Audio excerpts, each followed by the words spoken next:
Oke, selamat siang menjelang sore di podcast Ngebom ngobrol enak bareng Om. Oke, selamat datang Pak Rosi, owner dari Gagak Logistik.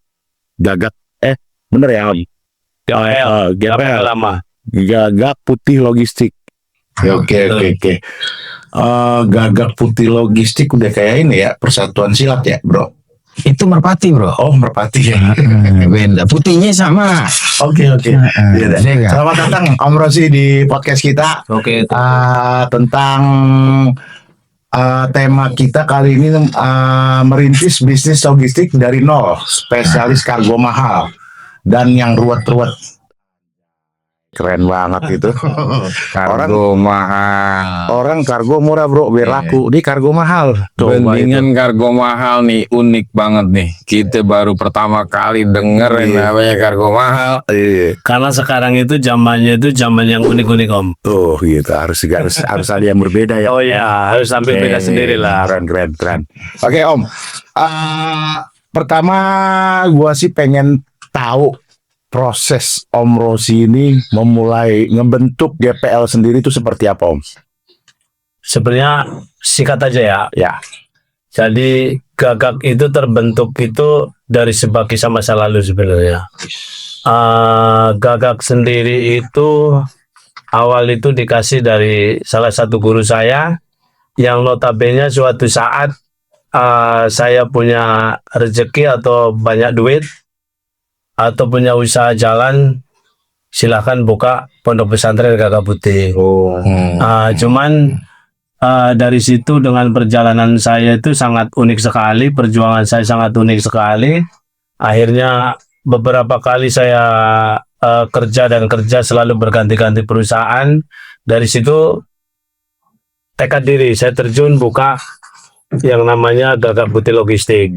Dengan saya kasih brand itu GPL nggak pakai lama. Nah, Singkatannya itu Gagak Putih Logistik, tapi di brandnya itu GPL nggak pakai lama. Punya moto sendiri itu, saya pengen beda dengan yang lain aja Om. Oke. Itu Termasuk gagak putih ya. termasuk Gagak Putih. Biasanya kita tahu gagak hitam bro. Ini gagak Ya, putih. Ini beda Albino. sendiri soalnya Om. Gagak albino berarti kalau gitu. Biar jadi orang tuh gampang kenal ininya gagak. Gampang, mudah, begitu orang baca itu mudah terkesan, mudah mengingat juga. Tapi bukan gara-gara dunia persilatan kan? Oh Maksudnya tidak ada ngikutin- urusannya. Nggak ada. Oke. Tidak ada urusannya. Terus spesialis ruwet Om Rosi. Spesial ruwet-ruwet itu saya ambil itu dari kategori itu banyak-banyak itu teman-teman ini kan kebanyakan kirim ke pelosok-pelosok itu jarang yang mampu. Satu dengan yang melibatkan beberapa instansi ini karena kebanyakan nggak mampu, contohnya kayak pedalaman atau barang proyek-proyek besar yang notabene tidak bisa dilalui oleh kendaraan. Nah dari situlah saya mencoba terjun. Beberapa kali saya tanganin dari beberapa teman-teman juga yang kasih, itu saya berjalan dengan mulus. Dari situlah ternyata dari apa yang saya lakukan itu menimbulkan uang Pak. Iyalah, orang Jadi lain. orang lain yang nggak bisa, justru di saya bisa, saya dapat uang. Jadi kalau kargo lain nggak bisa, GPL bisa gitu. GPL bisa, insya Allah bisa lah. Ya berarti bener ruwet bro. Berarti ruwet ini muncul ide dari pengiriman yang super duper jelimet dah ya. Nggak jelimet lagi, pokoknya banyak melibatkan instansi lain juga, dan dari sistem proses surat menyurat bahkan maupun sampai pedalaman itu yang nggak bisa dilalui truk, selama ini kami jalani bisa dan tidak ada kendala di situ Pak. Dari situlah termotivasi bahasa ruwet Pak. Ruwet tuh bahasa Jawa tuh. Ya. Jawa tuh kayak rungkat tuh bro. Tapi ruwet itu bermakna di Indonesia juga makna bro, karena bahasa Indonesia ruwet ya ruwet Pak. Tapi saya flashback itu brand itu saya bikin ruwet, tapi setidaknya itu dari sisi tim maupun dari sisi tim GPL sendiri jangan sampai ruwet Pak. Jadi saya ambil filosofinya itu hanya di perkataan aja. Nah, Gitu loh. Kadang kan orang memaknain apa sih ruwet-ruwet gitu loh. Jadi jalur yang ruwet-ruwet itu jalur yang orang dan nggak semua ekspedisi bisa. Tapi saya bisa.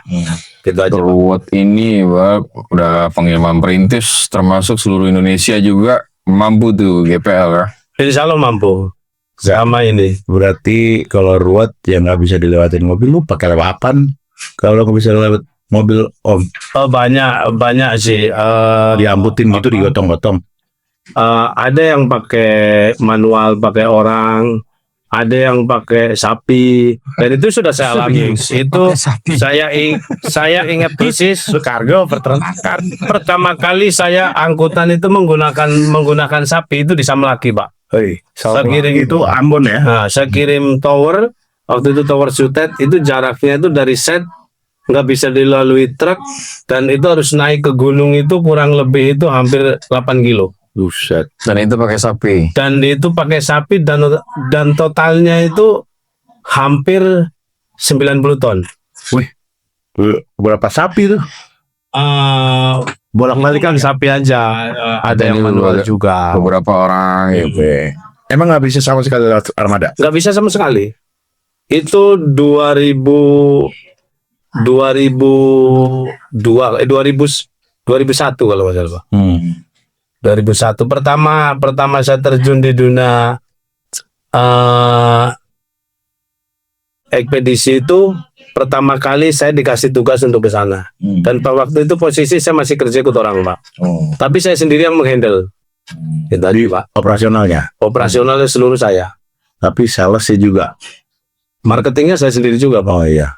Bener rata-rata gitu sih. Ah, Sales, mau operasional ngerti, udah. Tapi itu semua kan berjalan waktu itu enggak serta-merta langsung spesialisasi di ruwet gitu ya. Enggak. Berarti kan awal berarti lu sendiri nih yang terjun untuk pengiriman-pengiriman yang ruwet-ruwet begitu. Jadi awal itu gini. Kebetulan launchingnya GPL itu Gagah Putih Logistik itu saya mendapatkan project yang nilainya cukup besar, dan itu pengirimannya seluruh all Indonesian. Satu titik yang terberat itu di Fakfak. Papua. Bahkan saya sempat tanya sama teman-teman, bahkan jarang yang sanggup. Dari situ saya terjun sendiri dengan kapasitas 60 ton. Karena pesawat dari bandara ke tujuan Fakfak ini kan tidak bisa kuantitinya nggak bisa banyak dan loadingnya. Itu satu pesawat itu cuma muat itu 16 karung. 16 karung dengan Berarti dia total kilo. pesawat kayak model ini ya, model ya. perintis gitu ya. Pesawatnya kecil, Pak. Iya, yang cuma buat 5 orang, 6 orang gitu. 5 orang, 6 orang. Terus Tapi kadang-kadang ada kambing di situ tuh. Betul ya? bahkan pesawatnya jelek juga, Pak. Ya kan? Pertama saya Tapi pilotnya bule. Betul Iya. nggak? Pak juga sih, Pak. Ada. Waktu itu orang kita juga. Cuman yang saya takjub itu saya bisa melalui dan memproses sebuah pekerjaan itu dengan baik. Satu pun tidak ada kendala. Karena itu kalau nggak salah itu makan waktu itu 1,5 bulan, Pak. Pengiriman itu. Dari 60 ton. Sehari berapa rit itu? Kadang 3, kadang 2. Terus besoknya lagi nunggu schedule lagi. Karena kan memprioritaskan penumpang, Pak. 6 karung berarti 16. 16 karung. Dari seton sekali berangkat kali ya. Nggak ada, satu karung lo beratnya cuma 40 kilo sampai paling berat itu kalau nggak salah itu 70 kilo. Satu karung. Satu karung. Buat yang sekali angkut cuma 700 kilo. Iya. Kurang lebih Ruwet sih segitu. kalau kata gue. Betul ya? Tantangan-tantangan itu biasanya kayak ketemu kan kalau udah ruwet-ruwet kita bicara pedalaman ya. Kadang kan ketemu sama orang suku pedalamannya. Ada nggak sih konflik-konflik begitu tuh yang bikin tambah ruwet lah istilahnya? Kalau selama ini saya alami sih belum pernah ada ya. Cuman terutama untuk base Indonesia Timur, makanya saya tertarik itu dengan Indonesia Timur, apalagi dengan masa sekarang itu beda ya, rute jalannya pun mudah untuk dilalui untuk tracking. Bahkan yang terkesan orang sana itu serem-serem, ternyata tidak, baik-baik sekali. Bahkan saya parkir di pinggir jalan aja sampai disamperin. Saya ingat itu di Labuan Bajo. Oke. Pada saat itu saya bawa tracking sendiri, nyetir sendiri. Saya lelah sekali itu saya berhenti di pinggir jalan. Itu bapak-bapak itu nyamperin saya. Pak, tolong Pak, parkir di depan rumah saya aja Pak. Soalnya takut ada binatang buas di sini Pak. Ternyata itu beda jauh dengan rute Sumatera, itu beda jauh. Untuk Indonesia Timur itu best lah buat saya itu. Welcome loh. Orangnya sangat baik sekali walaupun beda agama ya. Itu malah ditanya saya Pak. Pak maaf Pak, Muslim atau non Muslim? Saya Muslim Pak. Dimasakin ayam saya di situ. Luar Jadi kalau biasa. non muslim dibiasakan apa tuh? Wah bisa Indonesia bisa B2 kali ya. Oh, Labuan Bajo, komodo bro. Komodo panggang. Di sini ada biawak. Oh, biau. Ya, tapi ya disitulah apa namanya kesan ya. Sangat terkesan buat saya pribadi. Dari situlah tertimbul sebuah brand-brand baru di GPL ini. Bahkan tracking-trackingnya juga terbentuk motivasi Pak. Jadi ada kata-kata yang memotivasi orang baca. Jadi begitu lewat set Di belakang mobilnya. satu itu, kedua itu saya pengen beda dengan yang lain. Aja Pak. Nah itu kan sisi baiknya ya Om, di perjalanan GPL sendiri. Nah sisi buruknya ada nggak? Kayak amit-amit ya, maaf, kayak pengiriman laka, terus customer nggak bayar, terus dapat duit gede, terus hilap gitu, ada nggak? Kalau hilapnya sering Om. Ini Terutama itu saya itu hobi nyanyi, hobi karaoke. Sama. Dari situ kadang, tapi untuk 2018 ke sini saya udah agak berkurang ya untuk dunia demit lah. Karena saya berpikir semakin hari itu saya semakin tua Pak. Jadi saya harus merubah konsep sendiri, saya harus merubah dari sisi jati diri saya sendiri, itu satu. Yang kedua, terkesan yang paling nggak enaknya ketirnya di angkutan itu yang orang yang nggak komit bayar Pak. Iya, pasti itu, pasti. Janji 2 minggu, janji 1 bulan, dan saya nggak pernah marah. Tambah tak ikutin terus saja Pak. Ayo, sampai di mana? Sampai di mana kekuatanmu itu kan gitu. Bahkan sampai detik ini pun juga mungkin ada yang sudah 1,5 tahun, hampir 2 tahun belum bayar. Bisa sampai ulang tahun ya. Jadi saya tidak berpikir itu saya terbebani, enggak, saya jalan aja. Selama ini tuh welcome aja lah. Yang kedua itu kayak untuk laka itu sudah resiko orang bisnis lah. Iya. Setidaknya itu kita komitmen, yang namanya perjalanan pahit itu, setiap perjuangan itu menggapai sesuatu itu pasti ada pahitnya. Nggak mungkin enggak. Tapi saya selalu hadapi dengan senyuman. Oke, lagunya dia biasa. hadapi dengan senyuman ya. Om, dengan cerita tadi baik buruknya, kita lebih fokus ke buruknya nih ya. Gue denger juga ini luar biasa nih dari profile lo sendiri, dengan pahit mungkin yang tadi bilang dari orang janjiin bayar 2 minggu tiba-tiba dibayar 2 tahun, ya kan? Itu kan satu kesulitan tersendiri itu dalam dunia usaha lah. Oh betul, Kita kan pasti itu udah akan pasti. modal kita itu terganggu lah. Itu udah pasti. Dan kita dengar profil sampai sebegitunya pun sulitnya, Om nih sampai jadi donatur di salah satu pesantren, bro. Wih, gila. Itu tips sih boleh nggak dibagi itu? Gimana saat kalau orang lagi seneng donatur udah biasa. Benar. Jadi ini susah, lu masih ngedonatur juga. Jadi- Bagiin dong tipsnya. Ceritanya ini panjang bro. Panjang mulu dari tadi. Gak apa-apa deh, gue tambahin waktu sih. Kalau singkat cepet bro. Oh iya. Jadi semakin hari, emang awal itu semakin hari, semakin bulan, semakin tahun itu saya semakin tua. Dan saya pesan dari abah saya itu, suatu saat kelak kamu itu punya rezeki, rintislah, bangunlah sebuah tempat ngaji. Dari situ saya tidak harus menunggu banyak uang, tapi harus saya mulai dari sekarang. Karena saya nggak tahu sakit saya, jatuh saya, mati saya nggak tahu Om. Tuh. Akhirnya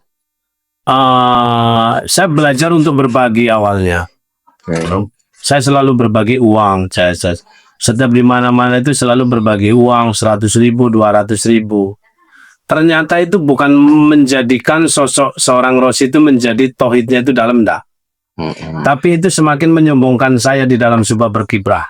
Nah, dari saya itu selalu mendekati para kiai, para ulama, para habaib yang notabene itu klik sehati dengan saya. Dari situ saya merancang progres. Aku harus mulai dari saat ini. Karena saya merasa bahwa saya itu bukan orang yang pintar ngaji, tapi saya orang yang suka mengkaji sesuatu apapun. Dari situlah saya mencoba 1, 2, 3. Sempat gagal juga bangun pondok, Om. Masa? Sempat gagal. Ternyata dari salah satu tim yang saya bentuk ini nggak sesuai dengan keinginan saya. Saya pengen itu, saya bangun pondok itu berjuang dari nol, ayo sampai pondok pesantren besar. Nah, sampai detik ini kemungkinan besar itu jamaah murid di pondok pesantren saya itu kurang lebih hampir 280-an. Wah, Luar biasa. itu gratis apa bayar? Semuanya gratis, Pak. Nah itu Om yang kita mau denger nih, bagi ke para pengusaha sebenarnya kayak tadi tuh mulainya dari mana dan lain-lain, dan di mana kondisi krisis tapi bisa untuk tetap eksis dan menciptakan dan membangun sebuah yang tujuan mulia, membangun pondok pesantren itu kalau kita secara hitung-hitungan ya bisnis nggak akan masuk tuh. Karena Bagaimana? karakternya orang pintar dengan orang bodoh itu beda, Pak. Wah, dalam nih. Kalau saya itu orang bodoh, saya selalu belajar. Saya ingat kata-kata itu,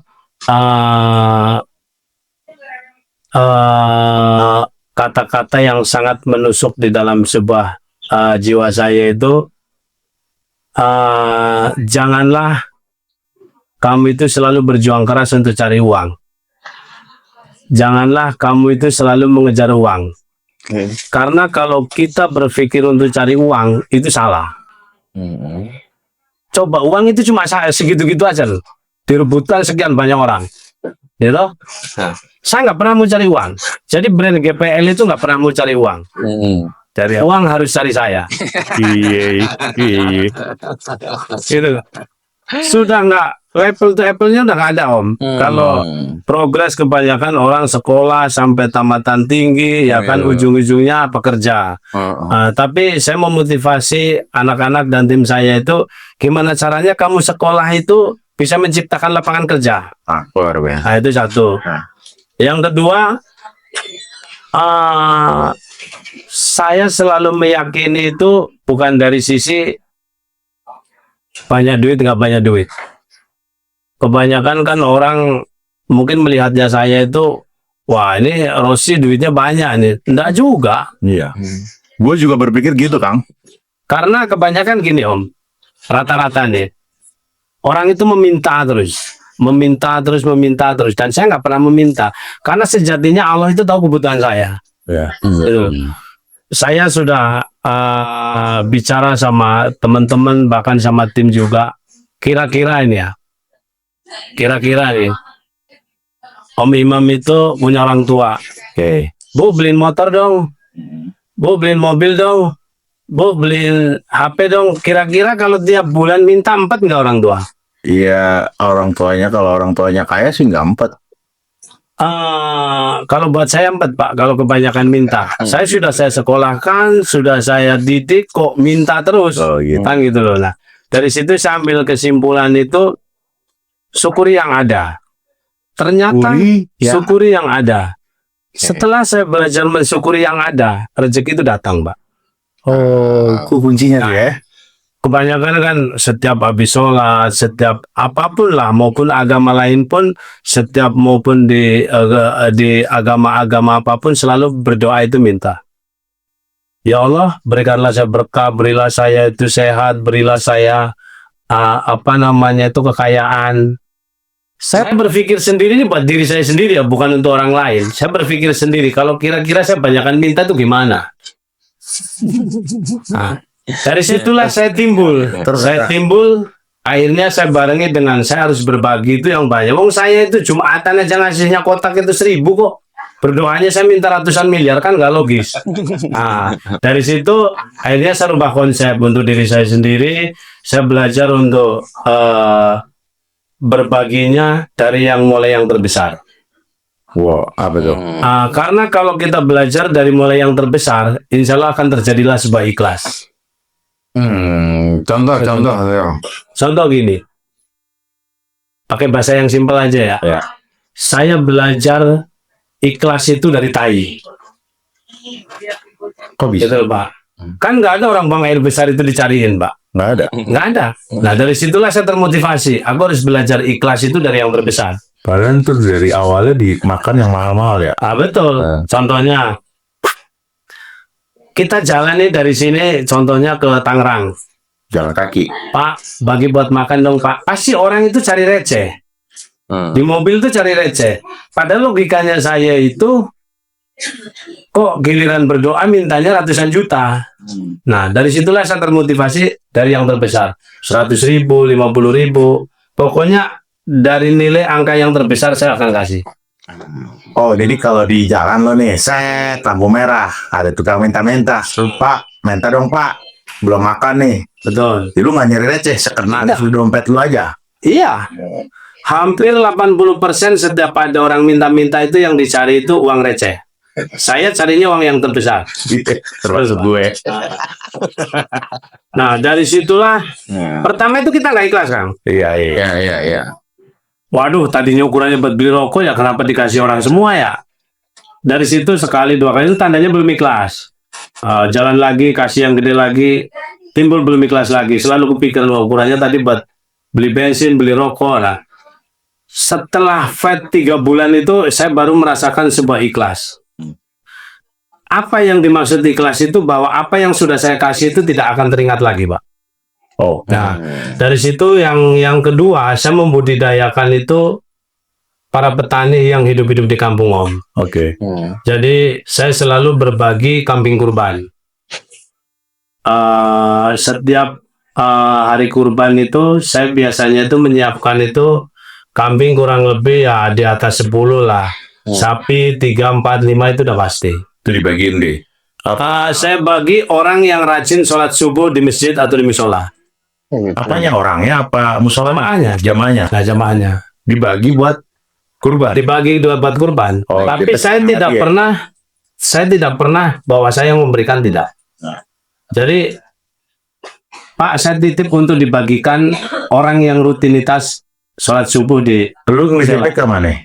pengurus musola. TKM.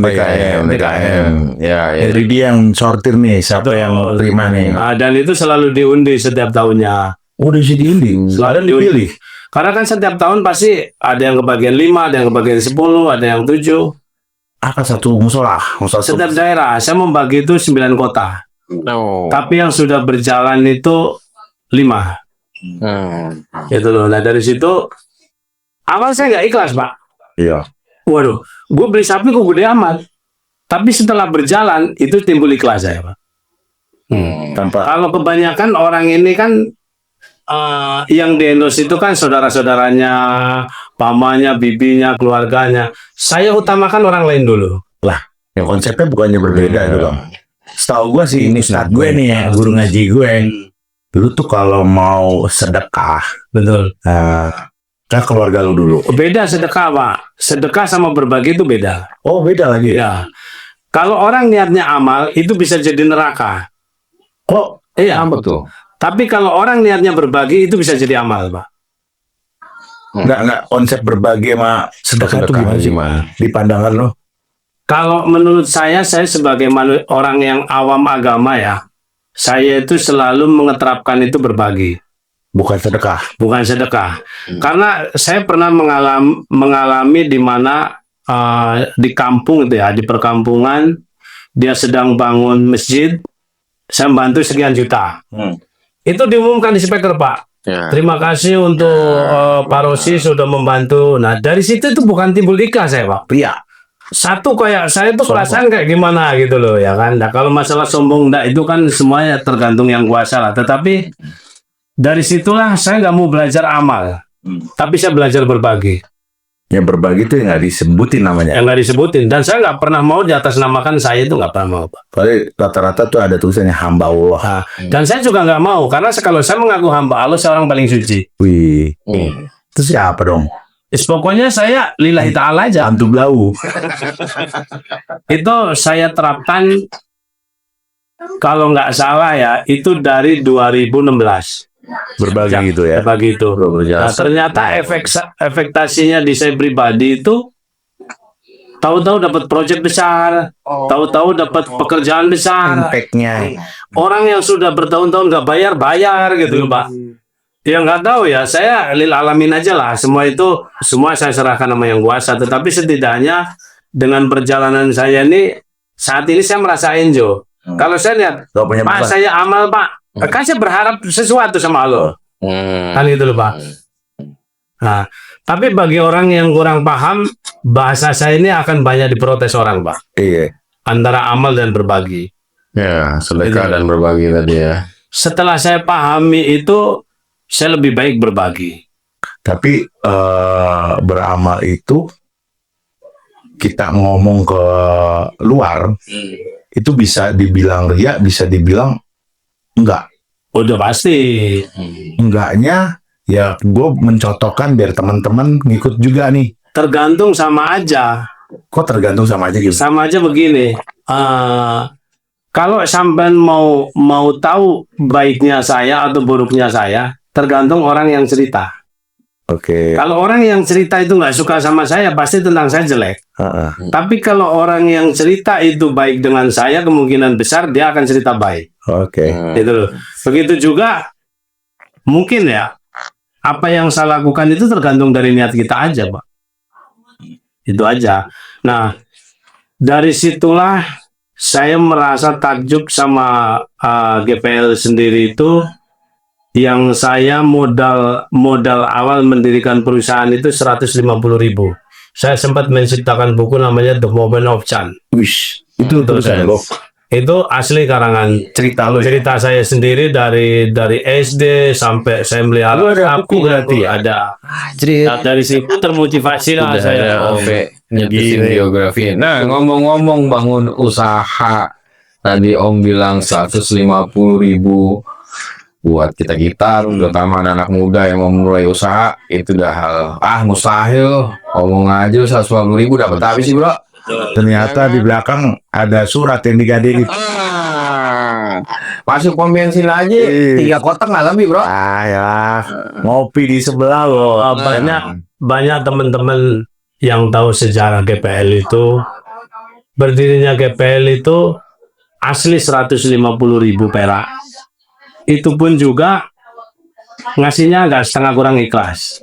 Nah, ini dari sini nih, bagiin dong tips 3 hal utama aja.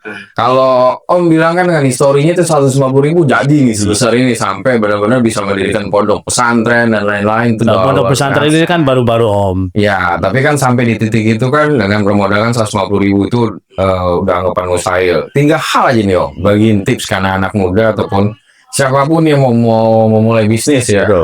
Jadi, buat mereka-mereka ini. Untuk pesan dari saya itu satu, yakin sama diri sendiri itu satu. Oke. Kedua, jangan berharap dari orang lain. Oke. Itu yang utama ya. Karena sesuatu yang berharap sama orang lain itu begitu nggak komit, itu akan sakit.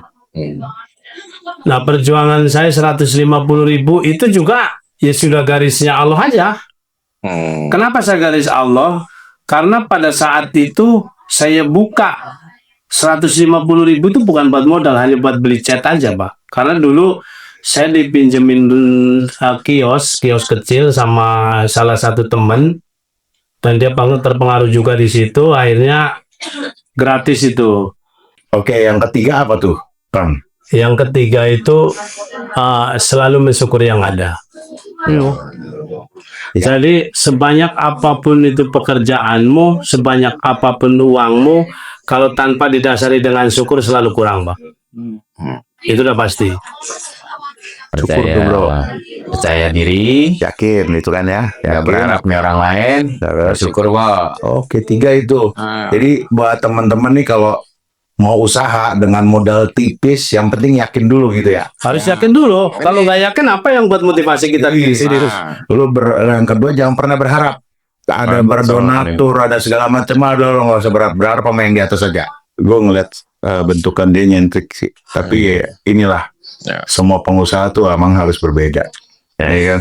Mulai dari cara berpikirnya, berbisnisnya, sampai Benar. outfitnya bro. Pakai sarung men. Emang kita mau salah apa kita? Kalau saya berprinsip cuma simpel Om. Orang yang setil, orang yang berdasi. Saya pernah tes itu. Coba Mbak Duit punya duit nggak? Ternyata nggak punya uang Pak. Ya kan? Begitu saya pakai celana kolor, pakai kaos kotan, cuma hanya koloran aja. Tapi saya selalu pegang duit walaupun nggak banyak. Iya. Luar biasa. Terima kasih. Inspiratif. Taurus sih. Thank you. Sampai ketemu lagi di podcast selanjutnya ya. Akan lebih Om kirim sukses. Thank you, Om. Jadi bingung kita closingnya nih. Closingin lah. Oke, thank you semuanya buat kalian para calon-calon pengusaha muda, tua, dan remaja, apapun itu. Dari cerita Om Rosi ini sangat inspiratif sekali buat kalian. Yang mulai dari pertama adalah kargo ruwet, kargo mahal, tapi itu semuanya bisa dijalankan dengan lancar dan nge-branding dirinya sendiri sampai di titik ini. Amin. Thank you. Sampai ketemu di acara ngebom berikutnya. Ngobrol enak bareng Om. Oke. Thank you.